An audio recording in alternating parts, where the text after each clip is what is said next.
Vous remplissez votre véritable objectif si vous mettez votre vie au service du meilleur avantage des autres. J'ai écrit Père riche, Père pauvre car ma mission est d'aider mes semblables. Le système scolaire ne vous apprendra jamais rien sur l'argent. Ils enseignent aux gens à être pauvres. Les gens pauvres se disent « je ne peux pas me le permettre, je ne peux pas faire ça, je n'ai pas le temps », c'est une échappatoire. La raison pour laquelle ils sont pauvres c'est qu'ils n'ont jamais échoué. C'est une mentalité de peur. Vous restez prudent et vous n'introduisez aucun nouveau risque dans votre vie. Nous devons changer ce que nous apprenons à nos enfants. Et leur enseigner un autre état d'esprit. Comment puis-je me le permettre? Comment puis-je faire ça? Une question ouvre l'esprit, alors qu'une déclaration le ferme. L'une des meilleures façons d'acquérir une grande richesse, c'est de jouer au Monopoly dans la vraie vie. Financièrement, mon jeu est premièrement le business et deuxièmement, l'immobilier. C'est pourquoi je ne paye aucune taxe. Mon succès vient de la spiritualité, pas de la finance. Chaque fois que j'ai échoué, je me suis demandé ce que j'ai appris. Ça me fait grandir. Nous avons une mission à accomplir. Vous n'appartenez pas à vous-même, vous appartenez à l'univers. Comment pourrais-je donner un coup de main à ce que Dieu veut accomplir? Je ne pense pas que Dieu apprécie que les gens soient pauvres.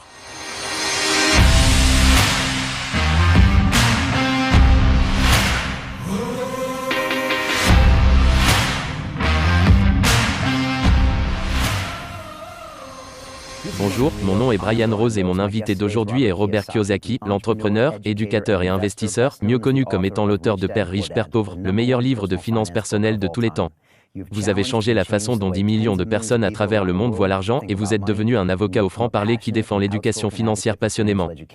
Je suis avec vous à Scottsdale, en Arizona. Robert, bienvenue de nouveau à London Real. Merci, j'ai apprécié la dernière interview. C'était fabuleux, on avait passé une belle journée. Et hier aussi j'ai adoré passer du temps avec vous. Hier j'ai passé l'un des meilleurs moments de ma vie. C'était fantastique. Il y avait vous, moi, et Jim Records. Pourquoi était-ce l'un des meilleurs moments de votre vie? Que s'est-il passé hier qui vous fait vous sentir ainsi? Avez-vous déjà vu un enfant jouer au football ou au baseball, ou peu importe le genre de sport? Puis ils vont sur le terrain et ils rencontrent leur héros. Ce pourrait être de rencontrer David Beckham ou quelqu'un du genre. Pour moi, Jim Records, Prince, et beaucoup de gens avec qui je travaille aujourd'hui.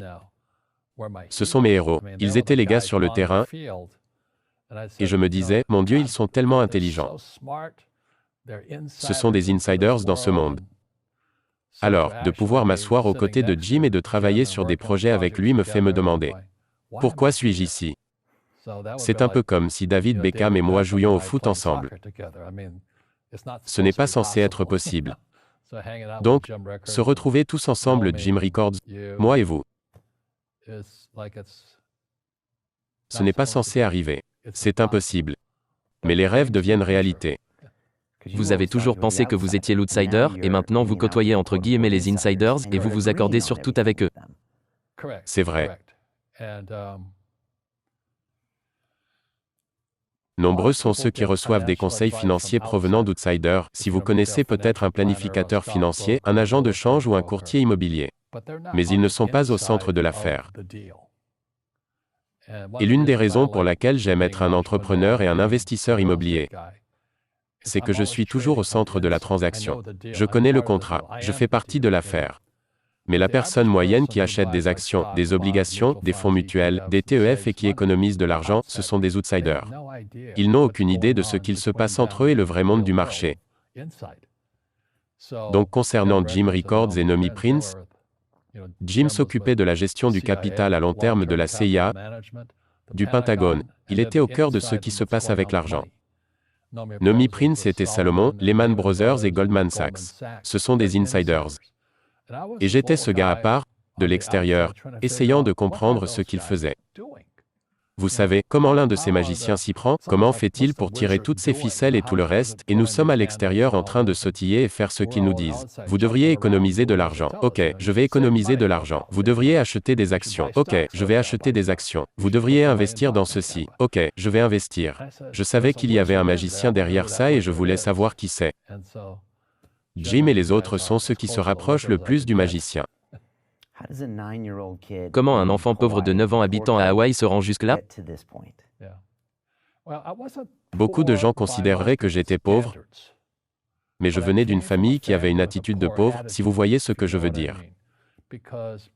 Car riche, pauvre, classe moyenne et pauvreté commencent avec une attitude fondamentale.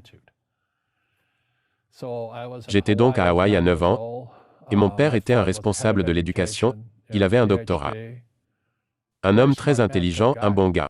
À un moment, nous avons déménagé à un autre endroit de la ville et je suis allé dans une école avec des enfants riches. C'est une petite ville nommée Hilo à Hawaï. Vous ne la trouverez pas sur la carte, mais elle existe. C'est une ville dédiée à la plantation de sucre. Donc, quand j'avais 9 ans, je suis allé dans cette école pour enfants riches. J'ai réalisé que j'étais pauvre, mais c'est relatif. Comme je le disais, tout est relatif. Mes camarades de classe étaient principalement caucasiens. Et j'étais l'un des seuls asiatiques de la classe. Leur père travaillait dans une banque, possédait les plantations, les concessions automobiles, des entreprises d'emballage de viande, il possédait des ranchs. Alors je me demandais, comment se fait-il que mon père ne possède pas ces choses? Quand j'avais 9 ans, je levai ma main pour demander à mon professeur de 4e année, que vais-je apprendre sur l'argent? C'était une femme qui aurait dû prendre sa retraite 50 ans plus tôt. Elle n'en pouvait tellement plus des enfants à ce moment-là. Elle dit alors, l'amour de l'argent est la racine de tous les maux. Je lui ai dit, quoi, c'est l'école du dimanche ici. J'étais un petit voyou de 9 ans. Elle me répond, nous n'enseignons pas l'argent à l'école. Je lui dis, pourquoi pas? Elle ne pouvait pas répondre et s'est énervée en disant, tais-toi et assieds-toi. Je suis devenu curieux, pourquoi n'apprenons-nous rien sur l'argent? Elle dit, demande à ton père, c'est mon patron. Mon père était le responsable de l'éducation. Doctorat et tout le reste. Je rentre chez moi et je lui demande, pourquoi n'apprenons-nous rien sur l'argent à l'école? Il me regarde et me dit, parce que le gouvernement ne nous laisse pas enseigner ce sujet. Le gouvernement nous dit ce que nous pouvons enseigner ou pas. J'ai trouvé ça étrange, puis j'ai dit, mais allons-nous à l'école pour apprendre sur l'argent? Il dit, non. Ton travail, c'est de trouver un travail. Je réponds, mais tu travailles pour gagner de l'argent. Il me dit, non, tu es juste supposé avoir un travail. Je me dis, non, non, non. Est-ce que c'est le rôle d'un travail de gagner de l'argent? Il me dit, exact. Je demande, dans ce cas, pourquoi ne pas apprendre sur l'argent? Je peux sauter la partie du travail. Il s'est énervé et me dit, écoute. Pour un Japonais, mon père était très grand. Un homme imposant, un bon gars. Mais il me répondit, si tu veux apprendre sur l'argent, pourquoi ne pas demander au père de ton meilleur ami? Je lui demande, pourquoi Mike? Il me répond, parce que le père de Mike est un entrepreneur. Je lui dis, et toi? Il me dit, je suis un employé du gouvernement. Ma réaction, oh, et c'est quoi la différence? C'est la différence, les entrepreneurs doivent connaître l'argent. Sinon ils ne pourront pas rester entrepreneurs. Puis il dit, un employé n'a pas besoin de tout savoir sur l'argent. Car le gouvernement et ma compagnie s'en chargeront. Alors je rigole, mais je suis confus. J'ai appliqué le conseil de mon père et je me suis rendu au bureau du père de Mike. J'ai toqué à sa porte en disant, et je suis là, un gamin de 9 ans, enseigne-moi l'argent. Il me dit, casse-toi gamin. C'est comme ça que l'histoire d'un enfant de père pauvre commença. Et finalement, à force de persistance, mon père riche m'enseigna l'argent, mais à une condition. Et cette condition était qu'il ne me paierait jamais. Il me dit, à partir du moment où je te paye, tu penseras comme un employé. C'est le piège. Les entrepreneurs travaillent gratuitement. J'avais 9 ans, et ma tête s'est fendue en deux. Il continue, tu ne voudras jamais un chèque de paye. Comprends bien ça gamin.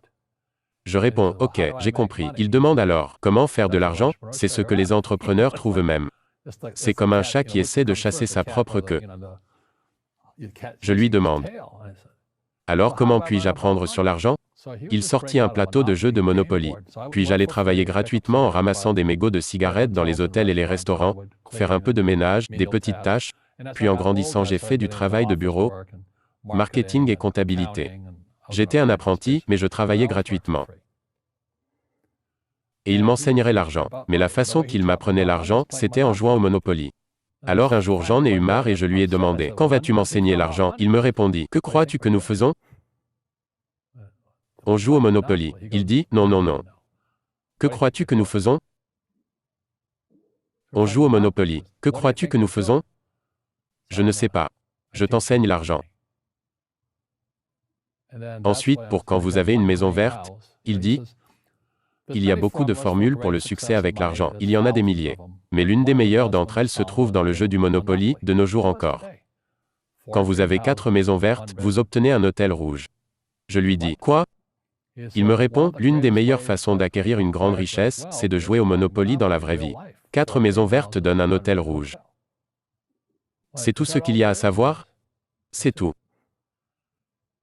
Il dit, que penses-tu que je fais? Je ne sais pas. Il m'a emmené avec lui et il m'a montré ces maisons vertes. 10 ans plus tard, à l'âge de 19 ans, j'étais à l'école à New York et je suis revenu à Hawaï. Et Père Riche avait acheté le plus grand terrain, smack dab, au milieu de Waikiki Beach.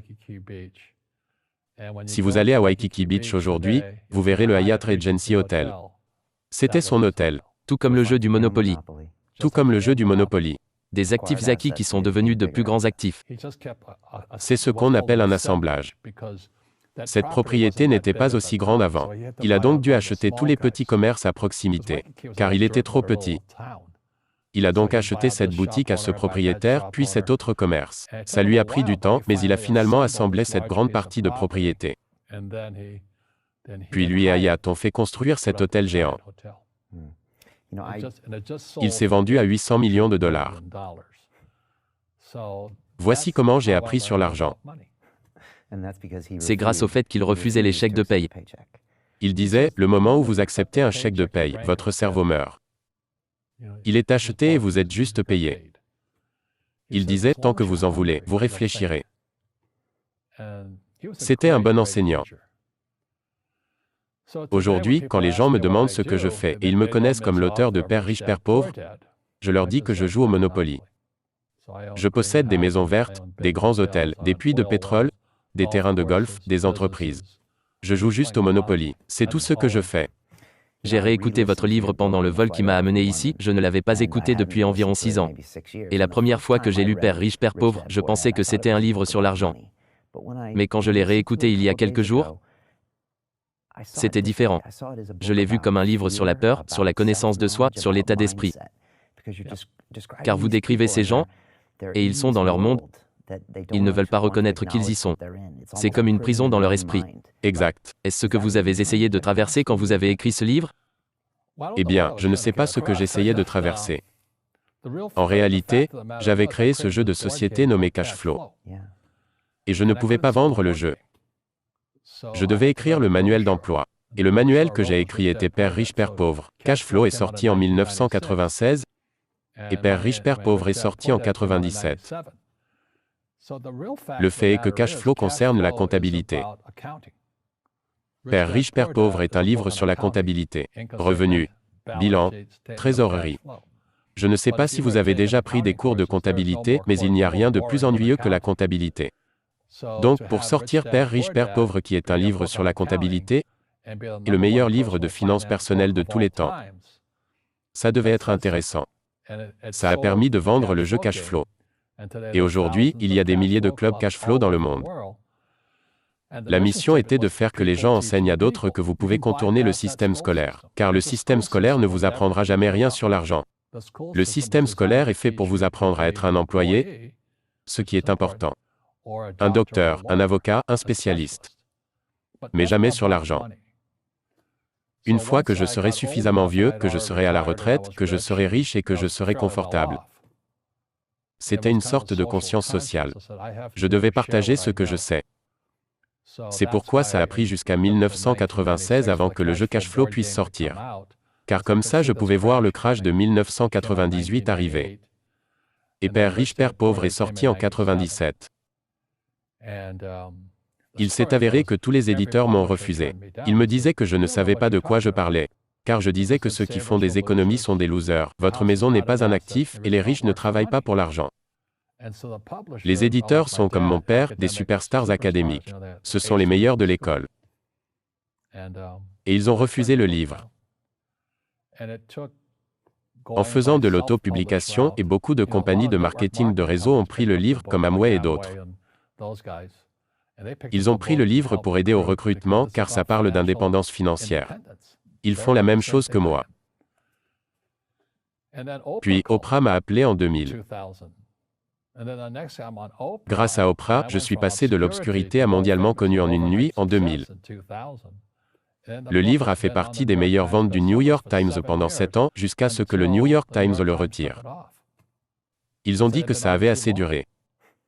Mais comme vous le savez, la plupart des gens dans le domaine de l'édition ou du journalisme sont de l'autre côté de la médaille du capitalisme.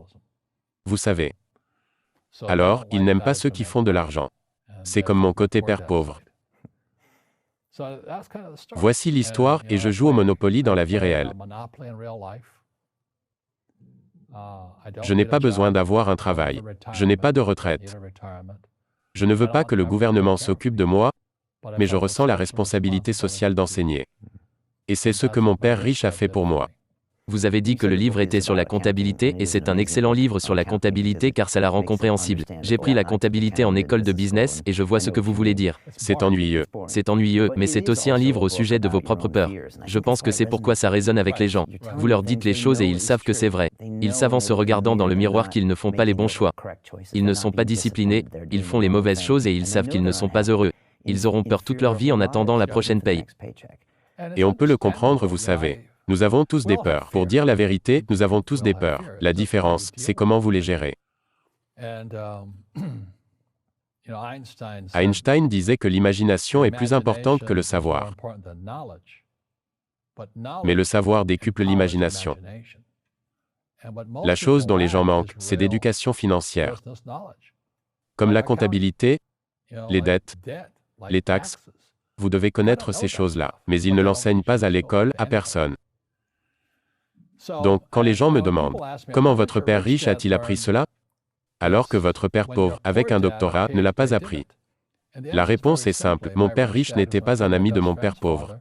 Son père est mort quand il avait 13 ans. Mon père riche s'est retrouvé avec ce business de famille à s'occuper à l'âge de 13 ans. Il a quitté l'école, ce qui fut sa bénédiction. Il y a des bénédictions. Parfois, une bénédiction ne ressemble pas à une bénédiction, mais elle finit par en être une. Ses enseignants sont devenus son comptable, son avocat, son banquier, ses agents immobiliers. Il a donc eu ce que j'appelle de vrais enseignants. Pas ces faux enseignants de l'école. La plupart des enseignants de l'école n'ont aucune éthique. Ils enseignent des sujets qu'ils ne mettent pas en application eux-mêmes. J'ai eu le même problème dans mon école de commerce. Je me suis disputé avec mon professeur de marketing car il n'avait pas de business. Puis je me suis disputé avec un professeur de comptabilité car le professeur de comptabilité ne connaissait pas la comptabilité. J'en savais plus que lui sur la comptabilité car j'avais tenu des livres de comptes pour les compagnies de mon père riche. Alors, je ne suis pas un comptable, mais je comprends la comptabilité. Ça a marqué la fin de mes années d'études car j'ai compris ce qu'était un faux professeur. Un faux professeur est quelqu'un qui veut juste un travail et qui enseignera n'importe quoi. Ils enseigneront comment faire briller vos chaussures si vous leur donnez plus d'argent. Mais ils ne connaissent pas vraiment ce qu'ils enseignent. Par exemple, mon professeur de calcul qui a fait l'école militaire à New York. J'ai demandé au professeur, je suis dans ma 3e année de calcul maintenant. Le cours s'intitulait La résistance des matériaux. Je lui dis, est-ce que je vais vraiment utiliser ça un jour? Il me dit, non. Pourquoi l'enseignez-vous alors? Il me dit, pour être payé. Est-ce que vous l'utilisez au moins? Il répond, non. C'est pourquoi, une des choses à faire dans la vie, ce que je suggère aux gens, c'est de trouver un vrai enseignant contrairement à un faux enseignant. Un faux professeur est quelqu'un qui ne fait pas ce qu'il enseigne. Et un vrai professeur est quelqu'un qui fait ce qu'il enseigne tous les jours. Mon comptable et mon avocat font cela tous les jours. C'est comme ça que j'ai appris, car chaque jour je résous des problèmes dans mon business. J'ai des comptables, des avocats, des banquiers et tout le reste en numérotation abrégée, car je résous des problèmes avec mon équipe. C'est comme ça que je suis devenu intelligent. Comment vous sentez-vous 21 ans plus tard après que le livre a été publié? L'information est plus que jamais accessible. Nous avons YouTube, Internet et tout le reste. Est-ce que les gens sont mieux éduqués financièrement? Non. C'est encore pire. Je veux dire, j'ai une émission de radio Père riche demain et j'interviewe cette équipe. Ce sont des psychiatres scolaires. Leur livre s'intitule « Dorloter l'esprit américain ».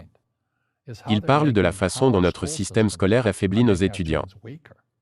À l'école, ils ont quelque chose appelé l'effet de déclencheur du doute. En tant que professeur, vous ne pouvez pas dire quoi que ce soit qui énerverait l'étudiant. Il ne faut rien qui puisse ébranler leur point de vue. Alors, si j'allais à l'école, je me ferais jeter dehors. Car je serais une menace. Pour moi, l'école est supposée vous ouvrir les yeux et votre esprit à de nouvelles idées. Mais aujourd'hui, c'est hors du système. Tout le monde doit rester politiquement correct, et ça nous tue. Ça tue le cerveau de nos enfants qui régressent. Mais dans leur tête, ils sont plus éclairés. C'est peut-être le cas.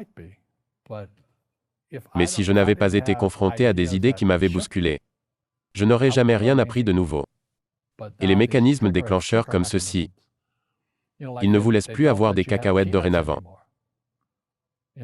Ils ont découvert que si vous empêchiez un enfant d'avoir des cacahuètes, sa propension à avoir une allergie augmente. Alors c'est fini Charlie, tu n'auras plus de cacahuètes. 17% découvriront qu'ils sont allergiques aux cacahuètes. Mais si vous donniez des cacahuètes aux enfants, seulement 3% d'entre eux y seront allergiques. C'est un peu une métaphore pour le livre. Il dit que l'école rend nos enfants plus faibles.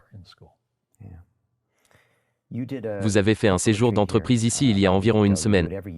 Vous faites ça chaque année depuis 21 ans avec le siège de votre entreprise. Vous y emmenez tous vos employés avec vous. Et vous avez parlé de quelque chose dont ne vous parlez pas d'habitude lors de ces séjours. De quoi s'agissait-il ?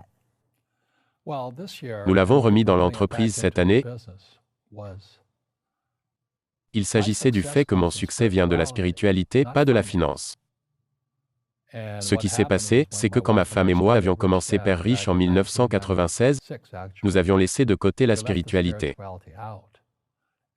Puis les gens d'entreprise sont arrivés, des businessmen, des comptables et des avocats.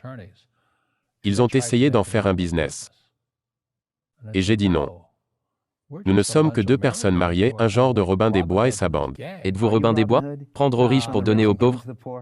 Pas du tout, je ne crois pas au fait de donner aux pauvres. Mais vous donnez du savoir aux pauvres. En effet, et ça fait une énorme différence. Certains disent, pourquoi ne donneriez-vous pas de l'argent aux pauvres ? Le problème c'est que ça créerait plus de personnes pauvres. Donnez un poisson à un homme et il aura de quoi manger pour la journée. Oui, donnez un poisson à un homme et vous aurez des gens voulant encore plus de poissons.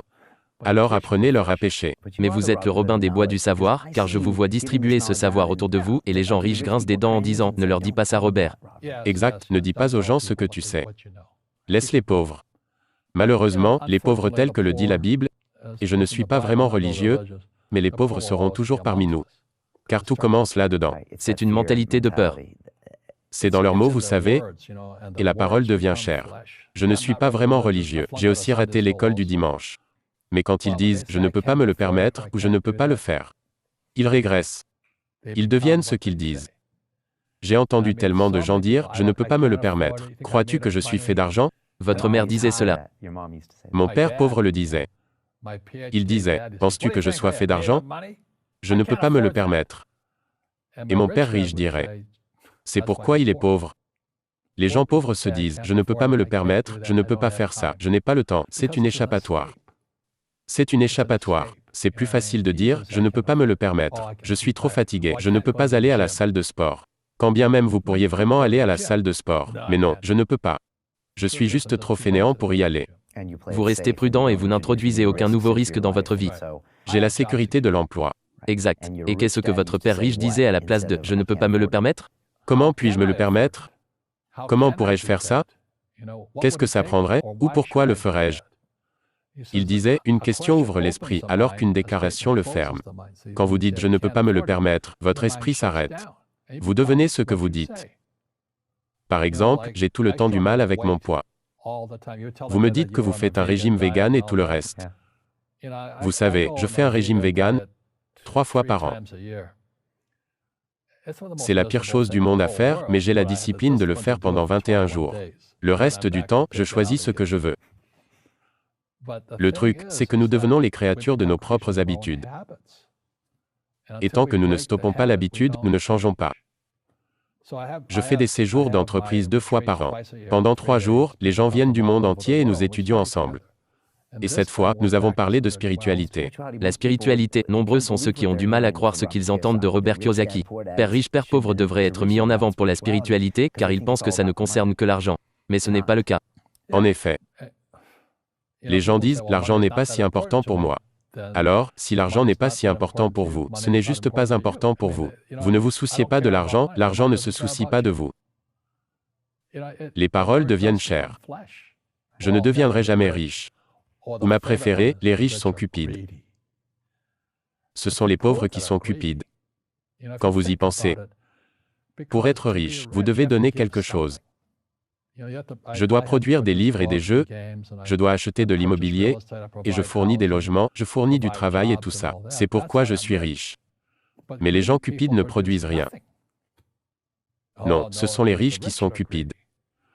Je leur dis, hé, les fans de sport, vous pointez un doigt en avant, et vous en pointez 3 autres en arrière. Nous savons qu'il y a un gros problème d'attitude contre les riches de nos jours. J'ai reçu un invité récemment qui a dit que les personnes pauvres sont égoïstes. Ça touche beaucoup de monde sous la ceinture. Puis il dit, pensez-y, ces gens sont égoïstes, ils se plaignent constamment de leurs problèmes, ils sont tout le temps concentrés sur leurs propres difficultés. Vous êtes d'accord avec ça? Vous devenez riche en résolvant les problèmes des autres. C'est comme ça que vous créez de la valeur. Exactement. Si vous pouviez guérir le cancer aujourd'hui, vous seriez un trillionnaire. Vous seriez instantanément trillionnaire. Non, je suis trop occupé pour bosser là-dessus, je pense que je vais jouer au golf à la place. Comment amenez-vous la spiritualité dans une compagnie telle que Père Riche? Vu que c'est un business, je ne peux forcer personne à faire quoi que ce soit. Mais nous étudions des livres spirituels. Le dernier livre que nous avons vu était Le pouvoir du moment présent de Eckhart Tolle. Avant que nous n'étudions ce genre de livres, nous avons aussi étudié des livres de finance. Mais j'encourage la méditation et ce processus appelé nettoyage. Tolle dit que nous avons des douleurs dans le corps issues de choses telles que, par exemple, si votre père a fait quelque chose 50 ans plus tôt, la douleur est toujours là. La méditation ne suffit pas à l'enlever. Il y a des gens qui peuvent s'en occuper. C'est comme un laser guidé vers la zone qui retire la douleur émotionnelle. Il y a des méthodes pour faire ça. Alors, dans nos événements, nous avons des praticiens disponibles pour les gens.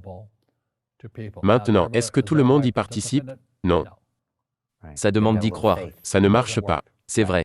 J'ai été formé en tant qu'ingénieur et la science m'a enseigné que rien de tout cela ne marche.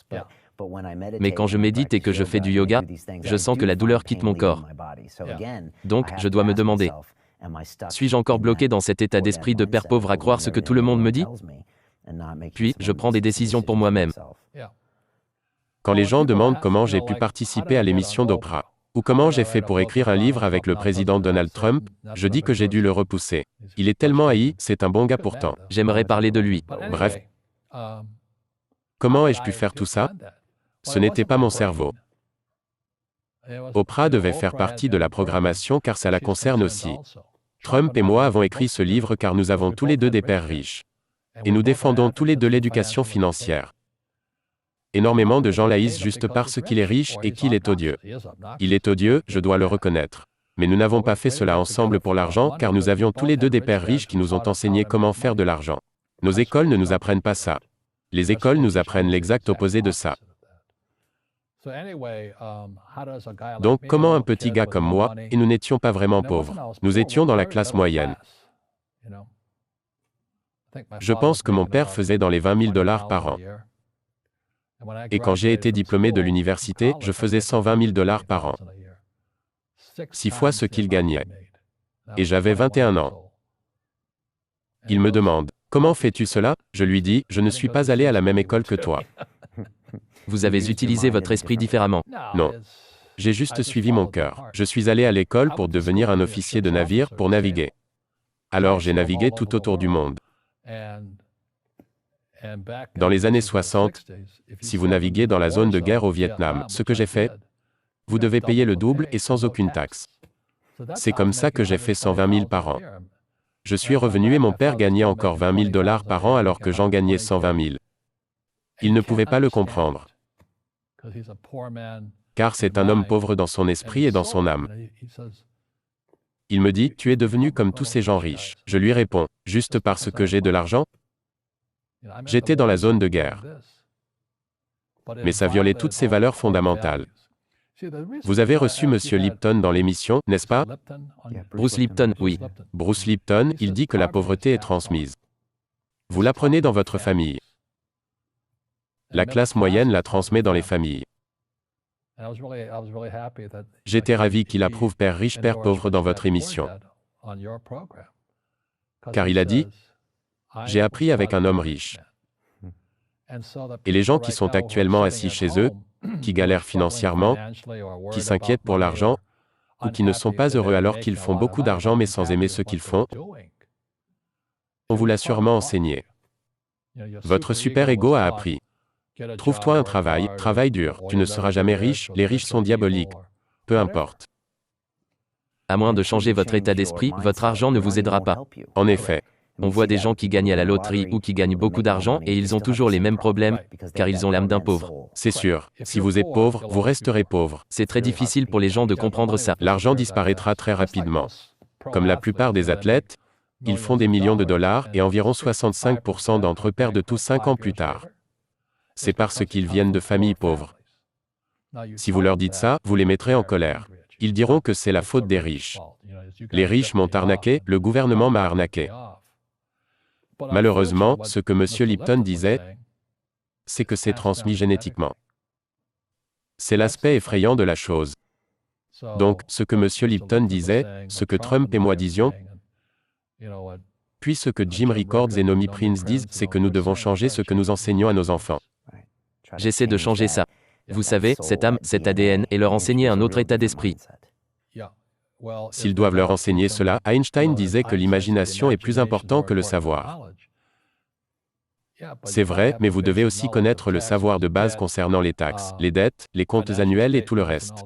Si vous ne voulez pas les apprendre, je ne peux rien pour vous. Mon père pauvre n'a jamais voulu apprendre ce que mon père riche m'apprenait.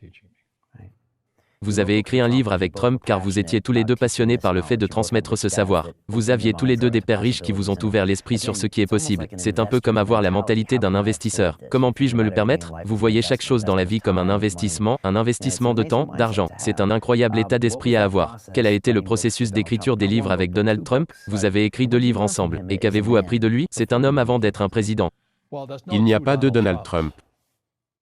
Ce que je veux dire, c'est que ce que vous voyez à la télé, c'est qui il est vraiment. Il ne sera pas comme vous. Beaucoup de politiciens ont 2 facettes. Trump n'en a qu'une, celle qui est le président actuellement. Ce que j'apprécie chez lui, c'est que je sais toujours ce qu'il en est. Je n'ai pas à deviner. Il vous dit les choses franchement. Jim Records a dit, je connais ce gars, c'est un gosse qui a grandi dans le Queens. Exact. C'est un dur à cuire.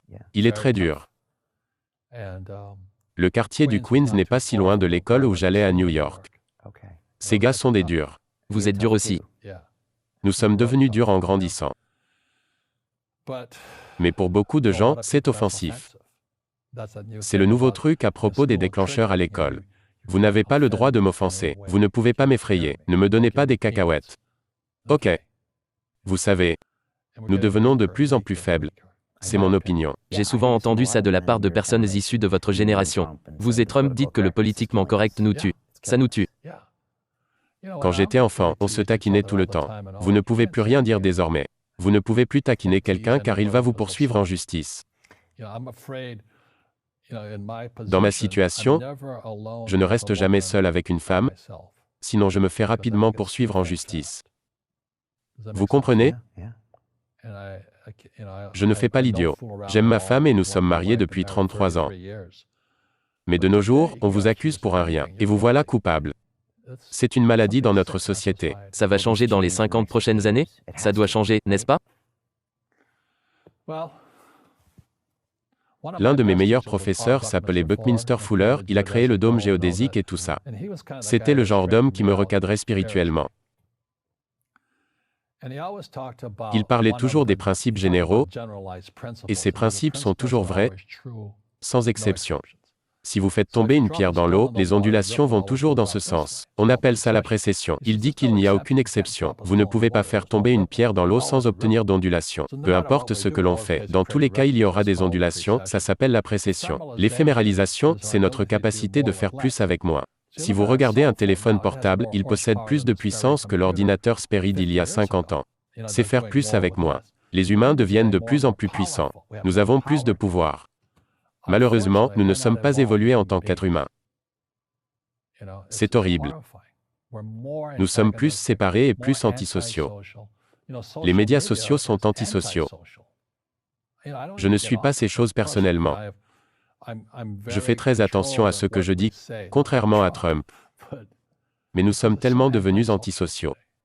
Les gens sont tellement séparés. C'est la partie dangereuse. Alors, la raison pour laquelle je parle de spiritualité, c'est que nous devons évoluer. Ça veut dire méditer, faire du yoga, prier, aller à l'église, peu importe ce qu'il faut pour y arriver. Mais vous devez revenir au calme, à la paix et la méditation. Que faites-vous de toutes ces altercations qui nous arrivent? Je ne vis plus aux États-Unis, mais tout le monde me dit que c'est difficile d'aller à un dîner car des disputes éclatent. Ils se battent. Ça se dispute partout. On se bat entre nous, on se bat contre l'environnement. Comment cela vous fait-il sortir de vos gonds? Et comment voyez-vous ça? C'est pour ça que je parlais de Fuller qui m'a appris les principes généraux. L'un des principes généraux, c'est l'émergence à travers l'urgence. Quand vous regardez le mot emergency, la racine du mot est émerger. Fuller disait que la seule façon dont l'être humain évolue, c'est avec l'urgence. Une crise. Une crise, oui, et une grande crise arrive. Tel que nous le savons tous, nos banques nous ont énormément arnaqués. Ce sont juste un tas d'escrocs. Je ne sais pas comment ils font pour se regarder en face. Mais les banquiers volent des trillions et récoltent des bonus par milliards. Aucun d'eux ne va en prison. C'est la maladie de notre société. C'est pourquoi Trump et moi avons écrit sur l'éducation financière. C'est comme de l'autoprotection. C'est comme pratiquer le judo contre notre gouvernement, le système bancaire et Wall Street. C'est pourquoi je suis ici avec vous et Jim Records. Alors, le fait d'enseigner aux gens ce que les écoles ne nous apprendront pas, c'est comme de l'autoprotection. Quand on s'est parlé hier, je vous ai demandé ce qu'il se passera les 3 prochaines semaines car vous voyagez partout dans le monde. Je vous ai demandé, Robert, pourquoi voyagez-vous autant? Et vous avez répondu, car je dois dire aux gens que ce crash va arriver et que les conséquences seront terribles. Vous vous sentez investi par la mission de faire savoir aux autres ce qu'il se passe. C'est un peu ça. Vous savez, j'ai aussi de la malchance parfois. J'ai connu des crashs financiers, j'ai connu des gens qui m'ont poignardé dans le dos, mais ce n'est pas grave. Car j'ai grandi avec ça. C'est ça la spiritualité. Les gens ont peur de faire des erreurs, comme on nous l'apprend à l'école. Ils ne grandissent pas. Avec la spiritualité, il y a le bon et le mauvais. Ce qui est juste et ce qui est faux. Il y a les hauts et il y a les bas. La plupart veulent être justes et être positifs. Vous ne pouvez pas avoir ça, ce n'est pas la réalité. Vos 2 premiers business, votre premier business a réussi et a échoué. Le deuxième également, mais vous ne seriez jamais arrivé jusqu'ici sans ces, entre guillemets, mauvais événements. Devrions-nous arrêter de dire le mot mauvais? Non, chaque fois que j'ai échoué, je me disais, ok, qu'est-ce que j'ai appris? La plupart des gens, la raison pour laquelle ils sont pauvres, c'est qu'ils n'ont jamais échoué. Ils ne prennent pas de risques. Ils n'ont jamais fait d'erreur comme on nous l'apprend à l'école. Mais ça veut dire qu'ils n'ont jamais rien appris. C'est pourquoi le système scolaire est fondamentalement corrompu. Il est anti-éducatif. Ne fais pas d'erreur et ne demande pas d'aide. Si je n'avais jamais demandé de l'aide, et j'ai mes comptables, mes avocats, mes banquiers et tout le reste. Je fais du business comme une équipe de rugby. Bam, boum, et on fout une branlée. Mais la personne moyenne reste sur place. Je suis un excellent étudiant, je vais tout faire par moi-même, et j'ai un tas de joueurs de rugby qui va t'écraser. Ce n'est pas juste. Tu ne joues pas, idiot. Tu devrais avoir une équipe, des comptables, des avocats, des banquiers et tout le reste. Mais ce n'est pas un jeu auquel je veux jouer. Je lui dis, alors n'essaie pas de jouer. Le jeu du business se joue avec des comptables, des avocats, des banquiers, et j'ai horreur de dire ça, des politiciens. Vous devez connaître le jeu. Et vous devez le jouer durement. J'adore l'Angleterre, car mon jeu favori est le rugby. Et dans les années 70, j'ai eu le privilège de jouer avec Blackheath. J'étais presque au paradis, pouvoir être en Angleterre et jouer au rugby, et puis d'aller à Twickenham pour la Coupe du Monde. C'était en Australie, et Sir Johnny Wilkinson a battu les Australiens dans le meilleur match de rugby qui n'a jamais été joué. C'était l'Angleterre contre l'Australie, et les deux ont fait une prolongation. Vous pouviez voir le véritable état d'esprit des joueurs se révéler. Certains s'écroulaient sur le terrain, non pas parce qu'ils étaient épuisés, mais parce qu'ils avaient des crampes. Ils ne pouvaient plus bouger. Et Wilkinson, que je pardonne pour avoir fait ça, traverse tout le terrain. Mais c'est le jeu. Beaucoup de gens restent assis dans les gradins. Alors soyez dans le jeu. C'est pourquoi vous aimez le rugby. Car ils sont sur le terrain, ils font la compétition, ils sont en tête-à-tête, c'est brut. Le rugby est un sport d'équipe, le football aussi, les règles sont juste différentes. J'ai arrêté le football. Vous ne pouvez blesser personne? Alors je reste avec le rugby. Les autres joueurs sont des golfeurs, ils jouent tout seuls. Tout le monde est différent. Alors, je dis aux jeunes de trouver leur jeu. Financièrement, mon jeu est premièrement le business, et deuxièmement, l'immobilier. C'est pourquoi je ne paye aucune taxe, et c'est pourquoi Trump ne paye pas de taxes. Légalement, c'est une combinaison de business et d'immobilier qui nous donne un avantage injuste sur les employés. Car ils ne savent pas comment faire ça. Il y a une semaine ou deux, il y avait un article dans le New York Times. Et sur la couverture, on voyait Jared Kushner, le beau-fils de Trump. J'ai vu cet article. Vous l'avez lu? Oui, je l'ai lu, et c'était sur la dévalorisation. Exact, il ne paye aucune taxe et sa richesse s'agrandit. Les bras de tout le monde étaient en l'air, regardez ce gars qui ne paye pas de taxes. C'était le New York Times, qui est considéré comme l'un des meilleurs journaux, qui nous montrait à quel point c'était mal de la part de cet entrepreneur qui a multiplié sa fortune par 3 ou par 4 lors des 3 ou 4 dernières années. Alors, j'ai pensé à vous. Qu'est-ce que ça nous dit ? Que voyez-vous quand vous voyez cet article? Les articles du New York Times sont écrits à partir de l'état d'esprit d'un employé, ils n'ont aucune éducation financière. Quelqu'un a dit que Kushner avait une faille nommée la dévalorisation. Tu t'es fait avoir, idiot. C'est illégal, ce n'est pas une faille. Se dévaloriser, c'est ce que le gouvernement veut qu'on fasse.